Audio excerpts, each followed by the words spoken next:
I once stood under the largest Western Red Cedar tree in the world, a 1,000-year-old giant hidden deep in the Washington Olympic Forest. It's the champion tree of its species, the very largest and oldest. But here's the truth. In the world of trees, you wouldn't have to be that specific tree to matter. There are thousands of amazing trees out there in the forest. And that brings me to the point we humans can all learn from. If you're chasing the dream of being number one at anything, number one out of 7 billion people, you might be aiming at the wrong target. Instead, focus on becoming a local champion. That might just be the smartest way for you to win in life. I spent nearly 3 decades in the Navy surrounded by quiet professionals, men and women who never made the headlines but kept the world running just the same.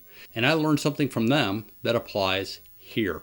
Greatness doesn't always stand in the spotlight.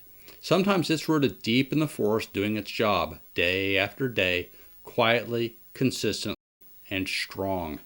The cedar tree I mentioned towered above the forest, but drive 20 miles in any direction and you'll find other massive trees, strong, beautiful, admired in their own valleys. They weren't the champions, but they were champions where they stood. Put another way, you don't need to have global fame to make local impact. You can still be a local champion by leading your team at work, raising your kids right, building a business that serves your town or community, being the best teacher you can be. That's real victory. So stop comparing your growth rings to someone else's. Grow tall where you're planted and be a champion in your own forest.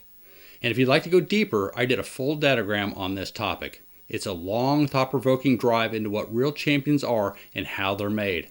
Now, I did film it early in my journey, before I learned much about cameras or lighting, but the ideas hold up, and they'll make you think differently about success. You can find the full lesson linked right here. And until next time, thanks for listening to this Dadograms Weekend Reminder.